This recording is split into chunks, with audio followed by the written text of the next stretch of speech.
अस्सलामुअलैकुम। अमरीका इराक मुज़ाकरात के बाद इराक के दारुल हुकूमत बगदाद एयरपोर्ट पर मिसाइल हमला। इराक में अमरीकी फौज की मौजूदगी के दौरान अमन का क़याम महाल हो गया। यूं तो आलमी सतह पर अमरीका में जारी हुकूमत मुखालिफ तहरीक की खबरें तमाम अखबारात में सफ़ा अव्वल पर शाये हो रही हैं, लेकिन इस दौरान खित्ते में कई ऐसे इक़दामात अंजाम पा रहे हैं जिनके दूर रस नताइज सामने आ सकते हैं। पहला, चीन सरहदी तनाज़ा, पाक अफगान ताल्लुकात की नौइयत और ईरान की तरफ से अमरीका की शदीद मुखालफत के बावजूद वेनेज़ुएला तेल की सप्लाई नीज़ कोरोना की तबाही। इन मसाइल के अलावा इराक अमरीका मुआहदे के तनाजुर में नए इराकी वज़ीर आज़म मुस्तफ़ा काज़मी की टीम और अमरीकी ओहदेदारों के दरमियान मुज़ाकरात निहायत अहमियत के हामिल हैं। इराकी पार्लियामेंट की करारदाद के मुताबिक अगर अमरीका इराक से अपने फौजी निकाल लेता है तो ये बहुत बड़ी तब्दीली की अलामत होगी। अमरीका इस शिकस्त के लिए हरगिज तैयार नहीं, क्योंकि इराक में अमरीका का गैर मामूली फौजी अड्डा सिर्फ दिखावे के लिए नहीं तामीर किया गया था, बल्कि अमरीका ने दुनिया का सबसे बड़ा फौजी अड्डा इराक में इसलिए बनाया था ताकि इस फौजी अड्डे के जरिए पूरे खित्ते को कंट्रोल कर सके और इसराइल के तहफ़्फ़ुज़ को यकीनी बनाने के साथ साथ ईरान के ब्लॉक के खतरे को कम से कम करे। अमरीका और बगदाद के दरमियान 2008 में ये मुआहिदा नूरी अल मालिकी के दौर में अंजाम पाया था। इस मुआहिदे में अमरीका और इराक के दरमियान मुख्तलिफ शोबों में जुमला इक़्तिसादी, तालीमी, सियासी, सलामती और फौजी शोबों में बाहमी ताउन को फ़रोग़ देना था। दूसरी तरफ अमरीका इराक ताउन के क़याम के साथ ही इराक के दारुल हुकूमत बगदाद एयरपोर्ट के करीब अमरीकी इत्तेहाद के फौजी अड्डे पर नामालूम अफराद ने एक मिसाइल हमला किया है। रिपोर्ट के मुताबिक काट्यूशा रॉकेट बगदाद एयरपोर्ट के इस हिस्से में दागा गया जहां नाम नेहाद दाइश का मुकाबला करने के अमरीकी इत्तेहाद के फौजी रहते हैं। अभी तक रॉकेट दागे जाने की तफसीलात और मुमकिना तौर पर जानी और माली नुकसानात की रिपोर्ट सामने नहीं आई है।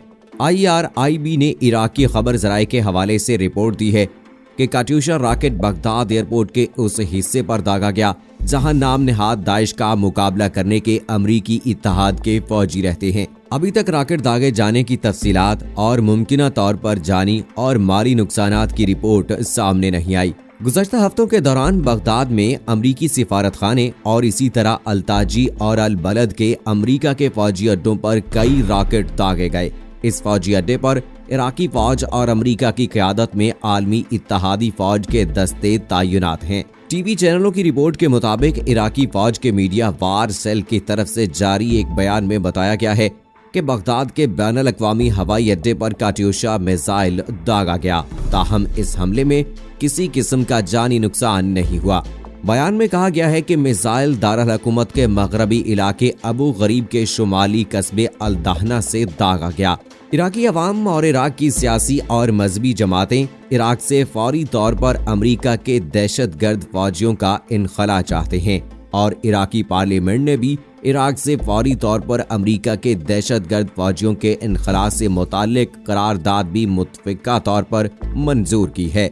इससे पहले इराकी फौज ने दावा किया था कि उसने जनूब मगरबी बगदाद में काट्यूशा मिसाइलों की एक लॉन्चिंग मरकज का पता चलाकर मुतअद्दिद लॉन्चिंग पैड कब्जे में ले लिए हैं। इराक में कायम फौजी अड्डे पर रॉकेटों और मिसाइलों से हमले मामूल की बात है। गुज़श्ता हफ्ते इराकी वज़ीर आज़म मुस्तफ़ा अल काज़मी ने कई माह से अमरीका और इराक के फौजी अड्डों पर होने वाले रॉकेट और मिसाइल हमलों के वाक़यात की तहकीकात के लिए एक इन्वेस्टिगेशन सेल कायम करने की जरूरत पर जोर दिया था। दोस्तों, इराक के दारुल हुकूमत बगदाद में कायम अल्ताजी फौजी अड्डे पर मुतअद्दिद बार रॉकेटों और मिसाइलों से हमले किए गए हैं। ग्रीन जोन में वाक़े इस फौजी अड्डे पर अमरीका और दूसरे मुल्कों के फौजी भी तैनात हैं। इससे पहले भी इराकी दारुल हुकूमत बगदाद में वाक़े ग्रीन जोन पर 4 मिसाइल हमले किए गए थे। मिसाइल हमले अल रशीद फौजी अड्डे के करीब से किए गए थे, जिसके लॉन्चर्स बाजियाब कर लिए गए थे। इस इलाके में अमरीका समेत दीगर ममालिक के सिफारत खाने और इराक की सरकारी इमारतें वाक़े हैं, जहां अक्सर मिसाइल हमले होते रहते हैं। इराक में जारी खाना जंगी के मुतालिक इराकी ओहदेदार बदर पार्लिमानी जमात के सरबराह हसन शाकिर अल काबी ने कहा कि गैर मुल्की अफवाज की मौजूदगी और इराक की कौमी खुदमुख्तारी पर उनके तजावुज़ात से मुल्क में इस्तेहकाम नहीं आएगा। अलकाबी ने मजीद कहा कि कुछ गैर मुल्की गिरोह दहशतगर्द गिरोहों की मदद करने में मुलव्वस हैं और सोशल मीडिया पर इस माली, लॉजिस्टिक और असलहे की मदद की वीडियोस भी मौजूद हैं। बदर पार्लिमानी जमात के सरबराह हसन चाकर अलकाबी ने अमरीकी दहशतगर्द फौज को इराक से बेदखल करने की जरूरत का इयादा किया। उनका ख्याल है कि गैर मुल्की फौजियों के इनखला से इराकी आवाम में दाइश समेत दहशतगर्द गिरोह जो इराक की सलामती और इस्तेहकाम में खलल डालने की कोशिश कर रहे हैं, उनके बारे में वाज़ेह नजरिया पैदा होगा। इराक और अमेरिका के दरमियान हाल ही में बातचीत हुई है और दोनों फरीकों ने ये बातचीत जारी रखने का ऐलान किया है। ताहम मुबस्सिरीन का कहना है कि अमेरिका इन मुज़ाकरात के जरिए इराक पर अपना कब्जा मुस्तहकम करने की कोशिश कर रहा है। इराक की मुज़ाकराती टीम के सरबराह अब्दुल करीम हाशिम ने दोनों ममालिक के माबैन मुज़ाकरात के पहले दौर की नई तफसीलात की वजाहत करते हुए कहा कि दोनों ममालिक के दरमियान मुज़ाकरात के पहले दौर में बगदाद ने एक मुआहदे के फ्रेमवर्क के अंदर मुल्क में अमरीकी फौजी मौजूदगी के लिए 3 शर्तें रखी हैं। उन्होंने इस बात पर भी जोर दिया कि अमरीका ने इराकी हुकूमत की इजाज़त से बैनुल-अक़वामी इत्तेहाद के तौर पर इराक में अपनी अफवाज के बाकी रहने का मुतालबा किया। अलकाबी ने मजीद कहा कि अमरीकी अफवाज समेत तमाम गैर मुल्की अफवाज के इनखला से इराक के इस्तेहकाम में इजाफा होगा।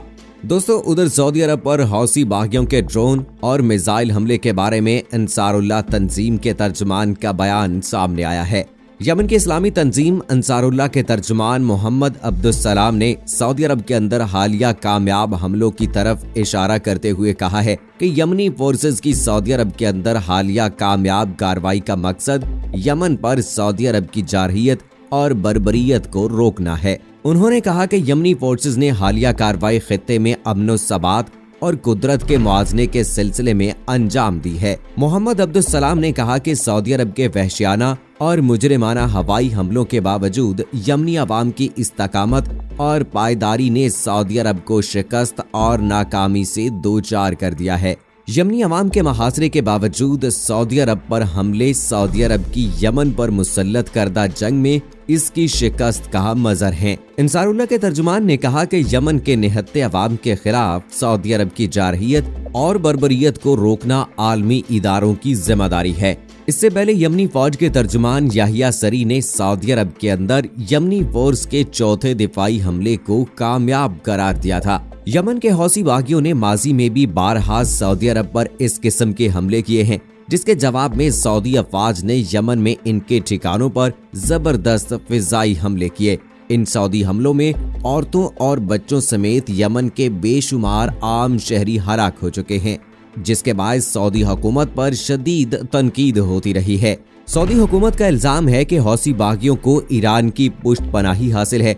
इस माह अक़वाम मुत्तहिदा की एक ताज़ा रिपोर्ट में कहा गया कि गुज़श्ता बरस सऊदी अरब पर यमन से किए गए 4 फिजाई हमलों में इस्तेमाल होने वाले क्रूज मिसाइल और ड्रोन्स या तो ईरानी साख्ता थे या फिर उनके पुर्जे ईरान में तैयार किए गए थे।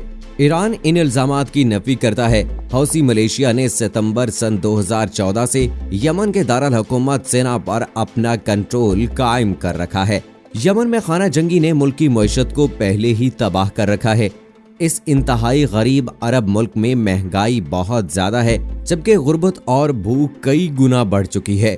दोस्तों, सऊदी अरब को इस हवाले से तनकीद का निशाना बनाया जाता रहा है कि वो यमन पर जंग मुसल्लत कर रहा है और यमनी लोगों पर जुल्म सितम कर रहा है। औरतों, बच्चों और बेगुनाह शहरियों पर जुल्म सितम किया जा रहा है, उन पर मिसाइल दागे जा रहे हैं। तो दोस्तों, इस हवाले से ये भी कहा जा सकता है कि सऊदी अरब के पीछे भी अमेरिका का ही हाथ है, क्योंकि पिछले दिनों आपको याद होगा कि सन 2019 में जब सऊदी अरब की ऑयल तनसीबात पर हमले किए गए थे, तो इन हमलों का इल्जाम जो है वो अमेरिका ने ईरान पर लगाया था और बाकायदा तौर पर सऊदी अरब को इस बात की ऑफर की थी कि वो एक बार हाँ कर दे कि हाँ ये हमले जो हैं वो ईरान ने किए हैं, तो बाकी का काम हम मुकम्मल खुद कर लेंगे। उधर पाकिस्तान, भारत या फिर चाइना और भारत की बात की जाए तो अमेरिका ही सरे फहरिस्त नजर आता है। और बाकायदा तौर पर कोविड-19 के हवाले से अगर बात की जाए तो कोरोना वायरस के हवाले से भी अमेरिका जो है वो चाइना पर इल्जाम लगाता आया है कि ये चाइना का पैदा करदा वायरस है, और सदर डोनाल्ड ट्रंप ने तो बाकायदा इसको चाइना का वायरस करार दे दिया था। तो दोस्तों अब इस हवाले से कहा जा सकता है कि अगर हम अमेरिका की बात करें तो न जाने क्यों दुनिया के हर कोने में, हर मुल्क में किसी न किसी तरीके से ये घुसना चाहता है और अपनी अजारादारी कायम करना चाहता है। लेकिन ये सब कुछ इतना आसान नहीं होगा। अगर दुनिया के तमाम मुस्लिम ममालिक मिलकर इन मजालिम का सामना करें और इन जालिमों का सामना करें तो यकीनी तौर पर इनको सबक सिखाया जा सकता है। नरेंद्र मोदी हिंदू होने के नाते जो अपने हिंदुओं को इतना फरोग देना चाहता है, मुसलमानों पर जुल्म सितम कर रहा है, तो नरेंद्र मोदी को ये बात याद होनी चाहिए कि हिंदुओं की तादाद जो है वो सिर्फ भारत में ज्यादा है, बाकी दुनिया के किसी मुल्क में भी हिंदू जो है वो ज्यादा तादाद में नहीं है, बल्कि अकलियत के तौर पर रह रहे हैं। लेकिन अल्हम्दुलिल्लाह मुसलमान दुनिया के कोने कोने में हैं। नरेंद्र मोदी और सदर डोनाल्ड ट्रंप जैसे लोग अगर मुसलमानों को तबाह करना चाहें तो वो कभी भी नहीं कर सकते, लेकिन अगर मुसलमान चाहें तो इन कुफार को नेस्तो नाबूद कर सकते हैं। दोस्तों आपकी क्या राय है कि दुनिया के कोने कोने में फैली तमाम कशीदगी और लड़ाई के पीछे अमेरिका का कितना हाथ हो सकता है? अपनी राय का इजहार कमेंट बॉक्स में जरूर कीजिएगा। मुझे अगली वीडियो तक इजाजत दीजिए। फी अमानिल्लाह।